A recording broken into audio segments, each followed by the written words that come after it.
তোমরা দুনিয়ার প্রতিযোগিতায় কাফিরদের ময় মহব্বতে তোমরা চলছো, তবে শুনে রেখে দাও আমি আল্লাহ তোমাদেরকে বলছি হাত্তা সুরতুল মাকাবির, তোমাদের বুকের উপরে যতক্ষণ তিন খাবা মাটি না পড়বে ততক্ষণ পর্যন্ত তোমরা শান্ত হবে না, খাওয়ানো হবে না।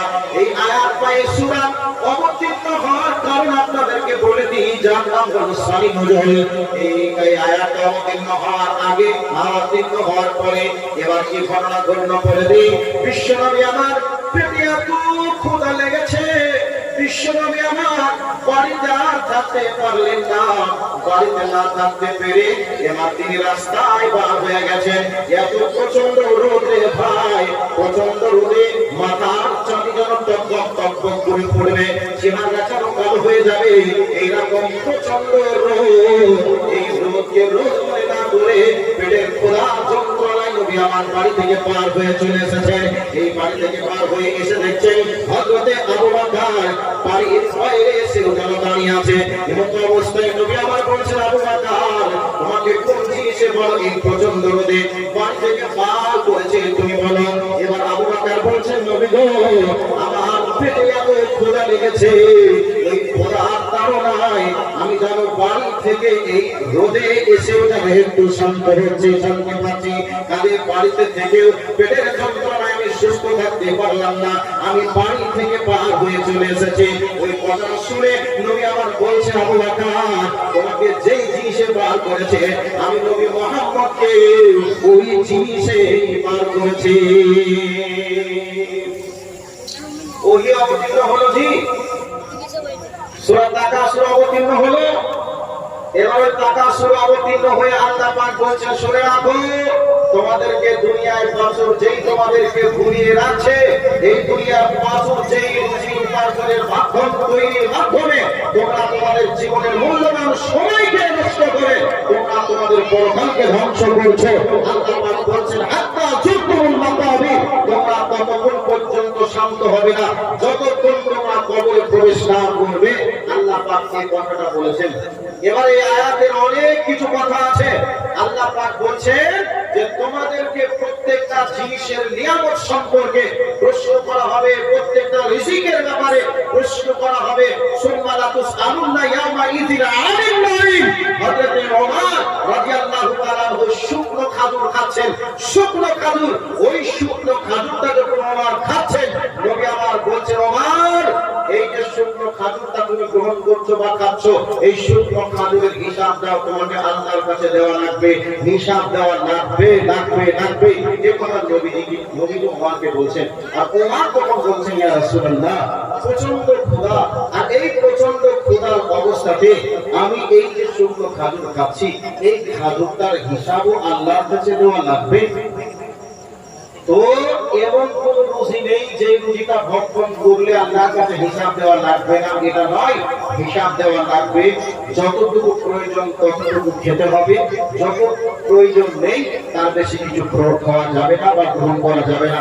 এই আয়াতের তাৎপর্য, এই আয়াতের ব্যাখ্যা, এই আয়াতের সারিনুজুল একবার আপনারা তাফসীর সহ পড়ে দেখবেন, আপনার জ্ঞান চক্ষু খুলে যাবে আল্লাহ কি বলতে চেয়েছেন। এবার এই আয়াতের একটা হাদিস দিচ্ছি, এই হাদিসটা কি বলতে চেয়েছেন। বিশ্বনবী আমার বলছেন, হে আমার উম্মতের দল, তোমাদেরকে রুজি যা দেওয়া হয়েছে এরপরে তোমরা সন্তুষ্ট নও। তোমাদেরকে যদি একটা মাঠ ভর্তি সোনা ভর্তি মাঠ দেওয়া হয়, সোনা ভর্তি মাঠটা পাওয়ার পরেও তোমরা আর একটা আকাঙ্ক্ষা করবে, যদি আমার ডান হাতের দিকটা যে মাঠ রয়েছে এই মাঠটা সোনা ভর্তি মাঠ। এবার যদি আমি সামনের দিকে যে মাঠটা আছে এই মাঠটা যদি সোনা ভর্তি পেতাম তাহলে খুব ভালো হতো। ডান দিকে তাকাতাম সোনা ভর্তি মাঠ, বাম দিকে তাকাতাম মানে সামনের দিকে তাকাতাম সোনা ভর্তি মাঠ। নবীজি বলছেন, তোমাকে যদি বাম সামনের দিকটাও দেওয়া হয় তুমি আর একটা আকাঙ্ক্ষা করবে, দ্বিতীয় মাঠটাও যেন সোনা ভর্তি হয়। এরপরে আল্লাহ পাক বলছেন, হাত্তা যুরতুল মাকাবির, তোমার আশা তখনই মিটবে যখন তোমার বুকের উপরে তিন খাবা মাটি পড়বে। আচ্ছা বলুন, এই পৃথিবীতে এর খুশির ব্যাপারে কথা বলতে গেলে অনেকটা সময় লাগবে। বক্তা আসছে বলে আমি তাড়াহুড়া করে এক জায়গা থেকে আরেক জায়গায় যাওয়ার চেষ্টা করেছি। আমি আপনাদেরকে যে বিষয়টা বলতে চাচ্ছি ভালো করে শুনুন। এই পৃথিবীতে যার যত টাকা, যার যত ব্যাংক ব্যালেন্স, আমরা তাকে দামি মনে করি, আমরা তাকে সম্মানের চোখে দেখি। আমরা দেখি কি দেখি না? তাকে আমরা দাম দিই, তাকে আমরা সম্মানিত মনে করি। আর যাকে আল্লাহ সম্পদ দিয়েছেন সেই ব্যক্তি মনে করে যে আমাকে আল্লাহ কত না ভালোবাসেন, যেই ভালোবাসার কারণে আল্লাহ আমাকে এত কোটি টাকার মালিক বানিয়েছে। এই কথা আমরা অনেকের মুখে বলতে শুনেছি। শুনেছে কি শুনিনি? আসলে ঘটনাটা কি এমন না। আচ্ছা বলুন, আজকে বর্তমান সময়ে যত ধনীর তালিকায় নাম এসেছে, এই ধনীর তালিকায় নাম এসেছে অধিকাংশই তারা অমুসলিম। আচ্ছা বলুন, তাহলে আল্লাহ সুবহানাহু ওয়া তাআলা অমুসলিমদেরকে মুসলিমদের চাইতে বেশি ভালোবাসে না বলা যাচ্ছে না? এটা তো বোঝা যাচ্ছে যে যাকে যত সম্পদ দিবেন, যে যত রুজি পাবে, তাকে কত আল্লাহ ভালোবাসে। এর কথা আমরা বলতে শুনেছি। অনেকে আবার এইরকম ভাবে দাবি করে আমাকে আল্লাহ এত ভালোবাসে, আমি যা করতে চাই তাতে আমার সফলতা আসে, আমি যা কিছু করি তাই আমার একবারে আল্লাহ পাক অখাত দিয়ে দেয়। এ কথাগুলিকে আমরা অনেকে বলি কি বলি না? বলি। আচ্ছা, এবার আপনাকে বলছি, বর্তমান সময়ে আপনি একটু বিশ্বের যারা ধনী তালিকায় নাম এসেছে তাদের দিকে একটু লক্ষ্য করুন। তারা হচ্ছে মুসলিম। তাহলে মুসলিমদের বা মুসলিমদের থেকেও আল্লাহ তাদেরকে বেশি ভালোবাসে, এটা প্রমাণিত হয়। আচ্ছা বলুন, ভারতবর্ষের একজন ব্যক্তি যার নাম হলো মুকেশ আম্বানি। এই যে মুকেশ আম্বানি আছে, ভারতবর্ষের একটা ধনী ব্যক্তি। শুধু ভারতবর্ষে নয়, এশিয়া মহাদেশের মধ্যে একজন ধনী ব্যক্তির তালিকায় তার নাম আছে। তাহলে এই হিসাবে বোঝা যায় মুকেশ আম্বানিকে আল্লাহ বেশি ভালোবাসে বলে এত সম্পদের মালিক তাকে আল্লাহ বানিয়েছে।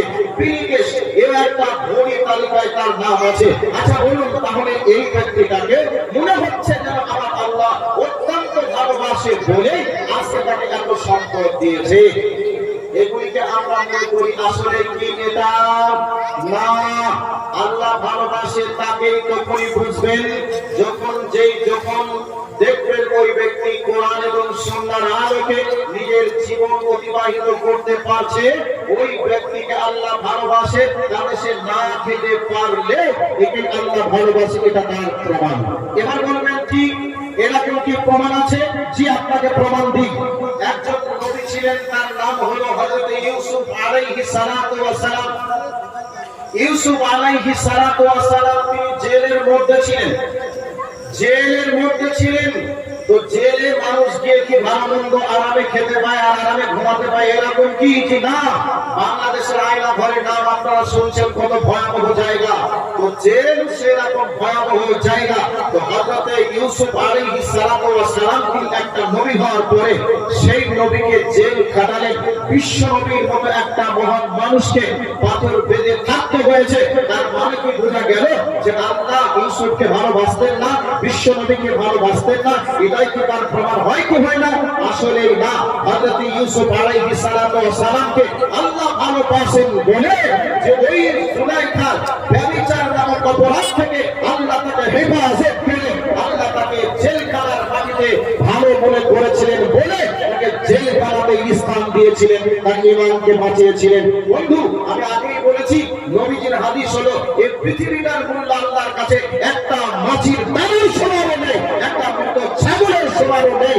কাজেই তাকে টাকা দিল আল্লাহ সুবহানাহু ওয়া তাআলা।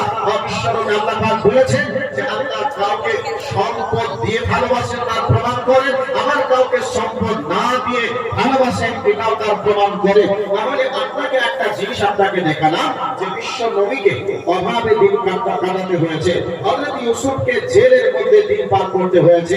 আবার এদিকে হযরত সুলাইমান, হযরত দাউদ, হযরত সুলাইমান, হযরত দাউদ আলাইহিস সালাতু ওয়াস সালাম, এদেরকে আল্লাহ অনেক সম্পদের মালিক বানিয়েছিলেন, এদেরকে আল্লাহ অনেক সম্পদ দিয়েছিলেন, এদেরকে আল্লাহ অনেক নেতৃত্বের পা তলোয়ার দিয়েছিলেন, তাহলে বোঝা গেল যে আল্লাহ কাউকে অধিক রুজি দিয়ে আল্লাহ তাকে ভালোবেসেছেন তার প্রমাণ করেছেন, প্রমাণ দিয়েছেন। আবার কাউকে রুজি না দিয়ে আল্লাহ তাকে ভালোবেসেছেন তার প্রমাণ দিয়েছেন। হযরত ইউসুফ যদি জুলাইখার সঙ্গে যদি অকাজে লিপ্ত হয়ে যেত, তাহলে তার নবী থেকে নাম কাটা যেত, একটা নবীর নামে কলঙ্কিত আসতো যে হযরত ইউসুফ একটা নবী হওয়ার পরে সামান্য দুর্গন্ধময় একটা মহিলার প্রেমে পাগল হয়ে ব্যভিচার নামক অপরাধ করেছে, পৃথিবীর ইতিহাসে কলঙ্কিত করা হতো। এই জন্য আমার আল্লাহ তাকে ব্যভিচার থেকে রক্ষা করে তাকে জেলের মাটিতে স্থানটা তার জন্য পছন্দ মনে করে তাকে জেলের মাটিতে রাখপার করতে হয়েছে। সম্মানিত উপস্থিতি, রুচি দিয়েছেন বলে, টাকার মালিক হয়েছেন বলে আল্লাহ আপনাকে ভালোবাসে এটা আপনি মনে করতে পারেন, কিন্তু আসলে এটা আল্লাহ বলেন নাই, রাসূলও বলেন নাই। কাজেই যদি এটাই সত্য হতো, তাহলে আল্লাহর প্রিয় যারা বান্দা ছিলেন, বিশ্বনবীর মতো প্রিয় বান্দা দুনিয়াতে আসেনি, এখনো বর্তমানে নেই, ভবিষ্যতেও আসবে না। এইরকম মহান ব্যক্তিটাকে পর্যন্ত আমাকে দিন পার করতে হয়েছে। একটু আগে তাকাসুরের ছানি বলে শোনালাম, ওই ব্যক্তি বাড়ি থেকে রোদের প্রচন্ড তাপে নিজের পেটের খোদার যন্ত্রণায় নাকে বাড়ি থেকে পার হয়ে চলে আসতে হয়েছে। সম্মানিত উপস্থিতি, আল্লাহ যাকে ভালোবাসেন কাউকে রুজি দিয়ে ভালোবাসেন প্রমাণ করান, আবার কাউকে রুজি না দিয়েও কি ভালোবাসেন তার প্রমাণ করান। এবার আপনাকে আর আমাকে ভালোবাসেন এটা বুঝবো কখন? যখন দেখবেন 5 ওয়াক্তের নামাজ জামাত সহকারে পড়ছেন, যখন দেখবেন কোরআন হাদিসের নীতিমালা আপনি মেনে চলছেন, তখন জানবেন যে আল্লাহ আপনাকে ভালোবাসেন। এবার আপনি এইভাবে চলতে চলতে আপনি জামাতে অংশগ্রহণ করা থেকে মাঝে মধ্যে আপনি বিরত থাকেন। আগে মসজিদে বসে কোরআন তেলাওয়াত করতেন, বাড়িতে বসেও কোরআন তেলাওয়াত করতেন। যে এখন যদি কেউ জিজ্ঞাসা করে, চাচা আপনাকে আগে যে মসজিদে দেখতাম, জি এখন কেন মসজিদে দেখছি না? মাঝে মধ্যে আর বাবা কাজের সময় পাচ্ছি না, বাবা কাজে ব্যস্ত, যার কারণে মাঝে মধ্যে আসতে পারি, মাঝে মধ্যে আসতে পারি না। তার মানে এবার বুঝলেন যে এই ব্যক্তিকে আল্লাহ ভালোবাসার মাত্রাটা কমিয়ে দিয়েছে। যখন আপনি কোরআন তেলাওয়াত করতেন প্রত্যেকটা দিনে, এখন আপনি আর কোরআন তেলাওয়াত করতে পারছেন না, এখন আপনি জেনে নেন যে আল্লাহ আপনার কাছ থেকে রহমতের নজরটা উঠিয়ে নিয়েছেন। এই ধরনের মানুষ আমরা সমাজে বসবাস করতে দেখি 5 ওয়াক্তের নামাজ জামাতে পড়ে, কোরআন তেলাওয়াত প্রত্যেক দিন করে, নিজের ছেলে মেয়েকে নামাজের তালকিন দেয়, অথচ সেই ব্যক্তি আজকে নামাজে জামাতে যাচ্ছে না, কোরআনের তেলাওয়াত করছে না। জিজ্ঞাসা করলেই বলে কাজের ব্যস্ততায় আর অবসর পাচ্ছি না, এই কাজগুলো থেকে আমাকে একটু দূরে থাকতে হচ্ছে। এর কথা যখনই আপনি বলবেন, তখন আপনি জেনে নেবেন যে আল্লাহ আপনাকে ভালোবাসার নজরটা উঠিয়ে নিয়েছেন। আর আপনি তখনই দেখবেন আল্লাহ আপনার উপরে নারাজ হয়ে গেছে, অসন্তুষ্ট হয়ে গেছেন, যখন আপনি একেবারে পুরোপুরি মসজিদ যেতেন, এখন মসজিদে যাওয়া পুরোপুরি বন্ধ করে দিয়েছেন, মসজিদ পুরোপুরি আপনি ছেড়ে দিয়েছেন। কোরআন তেলাওয়াত করতেন, এখন কোরআন তেলাওয়াত পুরোপুরি বন্ধ করে দিয়েছেন। এখন আপনি 100% নিশ্চিত হয়ে যান আপনার রব আপনার উপরে এত অসন্তুষ্ট হয়েছেন বলে আল্লাহর ঘর থেকে আপনাকে বঞ্চিত করেছে, আল্লাহর কোরআন থেকে আপনাকে বঞ্চিত করেছে। আপনি যত কোটি টাকার মালিক হন না কেন, আপনি যত বড় ব্যবসায়ী হন না কেন, যত বড় আপনি শিক্ষিত হন না কেন, যদি আপনাকে আল্লাহর ঘর থেকে বঞ্চিত করে, আপনি যদি আল্লাহর ঘর থেকে দূরে চলে যান, তাহলে জানবেন যে আল্লাহ আপনার উপরে 100% অসন্তুষ্ট হয়েছে। এটা তার জ্বলন্ত প্রমাণ আপনাকে দিয়ে দিলাম। আমরা এই জায়গাগুলো থেকে আমরা দূরে চলে গেছি। 5 ওয়াক্তের তারা নামাজ পড়তো, সেই ব্যক্তিগুলি আজ নামাজ থেকে তারা দূরে। সেই ব্যক্তিগুলি মুখে দাড়ি লেগেছিল, আজকে সেই ব্যক্তিরা দাড়িটা ঠিক করে সেম সাইজ করে ঘুরছে। আগে মসজিদে বসে ফকির মিসকিনদের খোঁজ খবর নিত, দান ধ্যান করতো, এখন আর ফকির মিসকিনদেরকে দেখলেই রাগ করে। আগে মাদ্রাসা মসজিদে কিছু টাকা পয়সা দিত, এখন দেখলেই রাগ করে দিতে চায় না। তার মানে আল্লাহ আপনার কাছ থেকে রহমতের নজরটা উঠিয়ে নিয়েছেন, আপনি আল্লাহ থেকে দূরে চলে গেছেন, মানে আল্লাহকে আপনি নারাজ করে ফেলেছেন। এই জন্য আপনাকে আল্লাহ এই মহান কাজ থেকে আপনাকে বঞ্চিত করেছেন। যাই হোক, বক্তা চলে আসবে। এবার আমার মনের অন্তিম কিছু কথা, আমার মনের কিছু কথা আপনাদেরকে বলছি, যেটা আমার উদ্দেশ্য গ্রাম নিয়ে, সেই উদ্দেশ্যের কথাগুলি আমি কয়েকটা বলে দিয়ে ছেড়ে দিব। যেহেতু চলে এসেছে বক্তা আসেনি বলে কথাগুলি বলতে হচ্ছে। তো এবার আমার যে ইচ্ছা সেটা হলো এই, 1 নম্বর ইচ্ছা, আমার ইচ্ছা কোরআন শোনার আলোকে আমরা সকলে আমাদের জীবনকে অতিবাহিত করি। প্রত্যেককেই আমি অনুরোধ জানাচ্ছি, কমপক্ষে নামাজ আপনাকে পড়তেই হবে। নামাজ না পড়লে তার ভয়াবহতা কি আপনি গত শনিবারে শুনেছেন পশ্চিমপাড়াতে। নামাজ না পড়লে আপনি মুসলিম না, এটা আপনাকে বলেছে কোরআন শোনার আলোকে, আপনি বুঝেছেন। কাজেই আমার দাবি আপনাদের কাছে, প্রত্যেকেই নামাজ পড়ুন। নাম্বার 2, যে যা অন্যায়ের সঙ্গে যুক্ত আছেন, অন্যায় থেকে নিজেকে রুখে দেন। যে যা অন্যায়ের সঙ্গে যুক্ত আছেন, অন্যায়ের দরজাগুলিকে বন্ধ করে দেন। এবার বলবেন বন্ধ করবো 2 বছর পরে, 10 দিন পরে। এক্ষুনি আছেন, আগামীকাল সকাল আপনি দেখতে পেতেও পারেন, না পেতেও পারেন। আগামীকাল যদি ঘুম ভেঙে যায়, আগামীকাল হবে। ঘুম যদি না ভাঙে তাহলে পরকাল হবে। কাজেই পাপের দরজাগুলিকে এক্ষুনি বন্ধ করে দেন। যদি পাপের দরজা বন্ধ করে দেন তাহলে আপনার জন্য একটা অফার আল্লাহ দিয়েছেন। সূরা ফুরকান আয়াত নাম্বার 14, আল্লাহ পাক বলেছেন, ইল্লা মান তাবা ওয়া আমানা ওয়া আমিলা সালিহা। আল্লাহ পাক বলছেন, তুমি যদি পাপের দরজাগুলিকে বন্ধ করে দাও, তওবা করো, নেক আমল করো, তাহলে তোমার অতীতে যে পাপ ছিল, পাপগুলিকে আমি আল্লাহ নেকি দ্বারা রূপান্তরিত করব। একবার আস্তে করে বলুন সুবহানাল্লাহ। তাহলে এতদিন যে পাপ করেছিলাম, আজকে এই পাপ থেকে যদি তওবা করে নিজেকে নেক আমলের সঙ্গে যুক্ত করে রাখতে পারি, তাহলে আল্লাহ পাক বলছেন, তোমার অতীতের পাপগুলি আমি নেকি দ্বারা রূপান্তরিত করব। কোথায় আছে? সূরা ফুরকানে কত নম্বর আয়াত? 17 নম্বর আয়াত। নাম্বার 2, সূরা তাহা আয়াত নাম্বার 82, কাবার গিলাফে লেখা আছে, ওয়া ইন্নী লাগাফফারুন লিমান তাবা ওয়া আমানা ওয়া আমিলা সুম্মা তাবা। আল্লাহ পাক এই আয়াতে কি বলতে চেয়েছেন? সৌদি গভর্নমেন্ট কাবা শরীফের যে গিলাফ কালো চাদর, ওই কাবা শরীফের গিলাফের কালো চাদরে এই আয়াতটাকে লিখে রেখেছেন কেন? আল্লাহ পাক বলেছেন, ওয়া ইন্নী লাগাফফারুন, আমি আল্লাহ পরম ক্ষমাশীল, লিমান তাবা, যে তওবা করবে, ওয়া আমানা ওয়া আমিলা সালিহা, যে ঈমান নিয়ে আসবে, নেক আমল করবে, সুম্মা তাদা, যে ওই কাজের উপর অবিচল থাকবে, তাহলে তার অতীতের গুনাহকে আল্লাহ maaf করবে। কাজেই আমি আপনাদের কাছে জোরে অনুরোধ জানাচ্ছি, জীবনের পাপের দরজাগুলিকে বন্ধ করে তওবা করে আমরা 5 ওয়াক্তের নামাজি মুসল্লি হব, বলুন ইনশাআল্লাহ। 3 নম্বর আপনাদের কাছে অনুরোধ হবে, পালতেকিয়া গ্রামে নানান রকমের ভয়াবহ পাপ হচ্ছে। পাপের নামগুলি আর বলা সম্ভব হবে না। যত রকমের পাপের দরজা আছে বন্ধ করে দিয়ে আমরা 5 ওয়াক্তের নামাজি হব, এটা আপনাদের কাছে দাবি রাখলাম।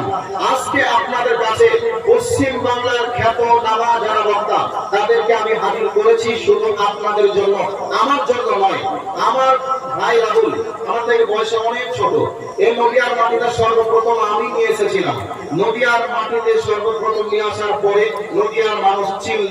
কাজেই এ ভাই আমার ঘরে অনেক দিন এসেছে, এক কথায় বলা ছিল অনেক দিন এসেছে চিনি। আমার যদি ইচ্ছা হতো এনার সঙ্গে একটু কথা বলবো, পরিচয় করব, এটা আমার ইচ্ছা নয়, বরং আপনাদের জন্য কিছু নসিহতমূলক কথা শোনানোর জন্য নিয়ে এসেছি।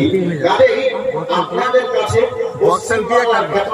আলেমদের বা আলোচকদের নিয়ে এসে আপনাদেরকে চেহারা দেখাতে নিয়ে আসি, বড় এনাদের আলোচনা শুনে আলোচনা অনুযায়ী জীবন চালানোর জন্য ওনাদেরকে নিয়ে এসেছি। সকলের কাছে হাত জোর করে অনুরোধ জানাচ্ছি, পাপের দরজা বন্ধ করে 5 ওয়াক্তের নামাজি হবেন, এ দাওয়াত দাবি আপনাদের কাছে রাখলাম। শেষ যে দাবি, সে দাবি হলো, আমাদের গ্রামে রাজনৈতিক দলের নেতারা সবই নেতা, তার নেতৃত্ব দেওয়ার কোনো ক্যাপাসিটি নেই।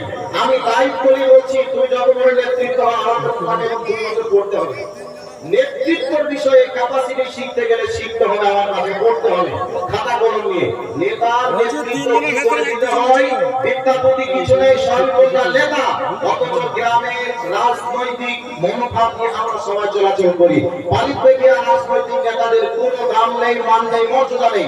এরপরেও গ্রামে শুধু হানাহানি, নেতৃত্ব নিয়ে মারামারি, আর নেতৃত্ব নিয়ে আজকে আমরা দলাদলি, গ্রামে ভালো কাজ হতে দেয় না, ভালো কাজ করতেও পারে না, ভালো কাজ করলেও তার কথা নিয়ে ভালো কাজকে বন্ধ করে, এর নাম পালিত থেকে। কাজে আপনাদের কাছে অনুরোধ জানাচ্ছি, রাজনীতি যে যা করছে করুক, তার বোঝেলি করে খাবে। সে নেতা হয়ে পায়খানা পর্যন্ত সার্বত্র পর্যন্ত পাতা বানায়, আমার আর আপনার কি হয়েছে? কাজে তাদের কুপ্রচনায় করে আমরা গ্রামে, সমাজে, পরিবারে কোন রকমের অশান্তির আগুনে জ্বালাবো না বা অশান্তির আগুনে পড়বো না। একমত আছেন? একমত আছেন? কাজেই সকলের কাছে অনুরোধ জানাচ্ছি, আমি মরলে কালকে আপনি জানাজা করে মাটি দেবেন, আপনি মরলে আমি জানাজা করে মাটি দেবো। এ নিয়ে ঝামেলা অশান্তি কেউ করবেন না। আমরা পালিত বেগের মানুষ, আমরা পালিত বেগী, আমি পালিত বেগী, আমরা সবাই পালিত বেগিয়া, আমরা সবাই এক হয়ে থেকে আমরা পালিত বেগের মাটিতে বসবাস করে ভাই ভাই হিসাবে থাকবো। এ দাবি দাওয়াত রেখে অল্প সময় বক্তব্য এখানে সমাপনী দিলাম। আখির দাওয়ানা আলহামদুলিল্লাহি রাব্বিল আলামিন। আসসালামু আলাইকুম ওয়া রাহমাতুল্লাহি ওয়া বারাকাতুহু। এবার আসছেন বাংলা গৌরব, দুই বাংলার খ্যাতনামা বক্তা। আপনাদেরকে বলেছি বিদ্যার্থীদের আতঙ্ক, নাস্তিকদের যোগ, যাকে দেখলে ভয় পায়, যার নাম শুনলে ভয় কর করে কাঁপে। এর নাম হচ্ছে ব্রাদার রাহুল। আসামে একটা জলসায় আছি, ভাই যে এত সাহস আমি এটাও জানতাম না। এমনি তো বিদ্যার্থীদের জামা আর পোশাক, তাদের দেখেই তো মনে হয় কত বড় আল্লাহ মতো দাঁড় বা কত বড় সাইকুল হাদিস, দেখেই পোশাক দেখেই ভয় লাগে। তা আমি গেছি এমতো অবস্থায়, এবাদুল্লাহ ভাই, জি ভাই, আসামের মাটিতে কোনো ভালো আলেম নেই। কথাটা যখন বলেছে আমি ভয়ে কাঁপছি। বলে কি এত বড় আলেমদের সামনে? বলছে আর হাদিসদের ভালো আলেম নেই, দেওবন্দিদের নেই, বেরোলিদেরও নেই।